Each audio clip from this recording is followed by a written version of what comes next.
اچھا، سب سے پہلے تو مجھے یہ بتائیے کہ میں آپ کو کہوں کیا، یعنی میں بڑا کنفیوز ہوں آپ کے بارے میں. ٹائٹل؟ ہاں، کہ میں آپ کو مولانا صاحب کہوں، مفتی صاحب کہوں، علامہ صاحب کہوں، مذہبی اسکالر کہوں، شہرت کے لیے متنازع بیانات دینے والا شخص کہوں، یا نوٹ چھاپنے والا موٹیویشنل اسپیکر کہوں، یا آپ نے ایک مرتبہ کہا تھا میں ماہر نفسیات ہوں، تو میں ماہر نفسیات کہوں، میں کیا کہوں؟ یعنی مولانا طارق جمیل صاحب سے جب میں بات کر رہا ہوتا ہوں مجھے پتا ہوتا ہے سامنے مذہبی اسکالر بیٹھے ہیں. میں ایک سیاستدان سے بات کر رہا ہوتا ہوں مجھے پتا ہوتا ہے یہ سیاستدان. آپ کو کیسے پتہ چلتا ہے کہ مولانا صاحب مفتی ہیں کہ نہیں؟ کیا ٹائٹل کیسے، مطلب مولانا صاحب، مولانا طارق، مفتی نہیں، مولانا طارق جمیل صاحب. تو میں آپ کو کیا کہوں؟ مجھے سب سے پہلے تو اس کنفیوژن سے نکالے کہ آپ ہیں کون. طالب علم سر، مطلب میں آپ کو بھائی کہوں، آپ مجھے بھائی کہتے ہیں. کیوں؟ کیونکہ ہمیں ایک دوسرے سے ایک خاص قسم کی توقعات ہوتی ہیں برادرانہ ہر انسان کو کہ میرے پورے کے پورے مجھے تو آپ سے کوئی توقع نہیں بھائی ہونے کے. میں کچھ کسی توقع کی بنا پہ آپ کے ساتھ نہیں بیٹھا ہوں. نہیں، توقعات کا مطلب ہے کہ دیکھیں میں گاڑی روڈ پہ لے کے چلتا ہوں نا، تو مجھے پورے شہر سے توقع ہوتی ہے کہ وہ میں اپنے اصول پورے کریں گے، میرے گاڑی کے اندر نہیں آ کے لگ جائیں گے. توقعات نہیں پوری ہوں گی تو ہم تو باہر نہیں نکل سکتے نا. نہیں، بلکہ آپ تو پاکستان میں تو آپ نے خود کو بھی بچانا ہوتا ہے اور اگلے کو بھی بچانا. مگر پھر بھی الحمدللہ اللہ تعالیٰ کرے میں روز ایکسیڈنٹ نہیں ہوتا نا. جتنے مرضی یہ لوگ بغیر لائسنس کے چلائیں، مگر ہماری تقویٰ. پاکستان میں اتنے ایکسیڈنٹس میں لوگ مرتے ہیں جتنے جنگوں میں نہیں مرے.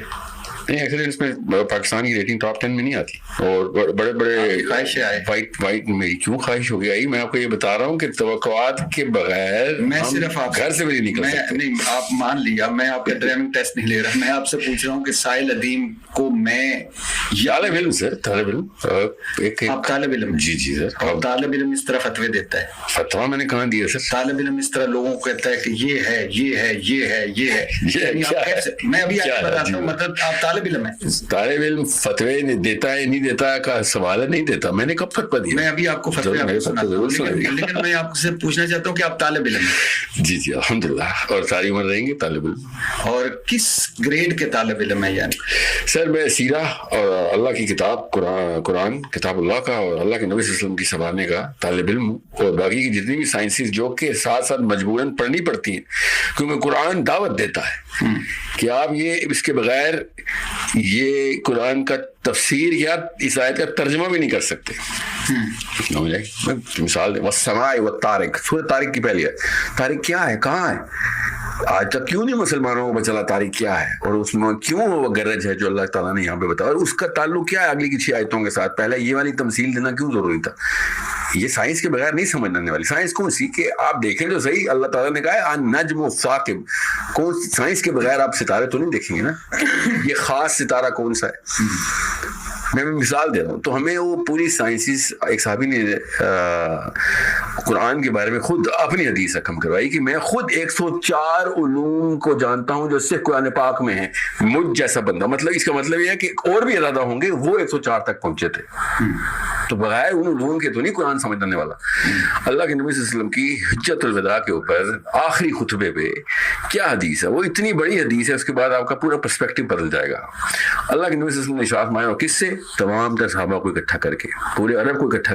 آخری ایک ہی حج کیا اللہ کے نبی صلی اللہ علیہ وسلم نے، اور اس وقت سب موجود تھے کیونکہ اللہ کے نبی صلی اللہ علیہ وسلم کا ان کے لیے پہلا حج تھا. اللہ کے نبی صلی اللہ علیہ وسلم نے ارشاد فرمایا، اور یہ ہر بندے تک پہنچے حدیث، آپ کے توسط سے اللہ کریں، ہر اس عام بندے تک جو ایک خاص پرسیپشن بنا کے بیٹھ گیا اور خود تالے لگا دی اپنے دماغ کے اوپر. اللہ کے نبی صلی اللہ علیہ وسلم نے ارشاد فرمایا، یہ حدیث سارے کے سارے کھول لیں، جب میں بول رہا ہوں آپ اسکرین پہ لگا دیجیے گا کہ کیا میں نے تم تک اپنا پیغام پہنچا دیا؟ صحابہ نے کہا یا رسول اللہ جی ہاں پہنچا دیا. اللہ کے نبی صلی اللہ علیہ وسلم نے پھر کہا کہ یا اللہ گواہ رہی کہ میں نے ان تک وہ پیغام پہنچا دیا جو تو نے مجھے ذمہ دیا تھا.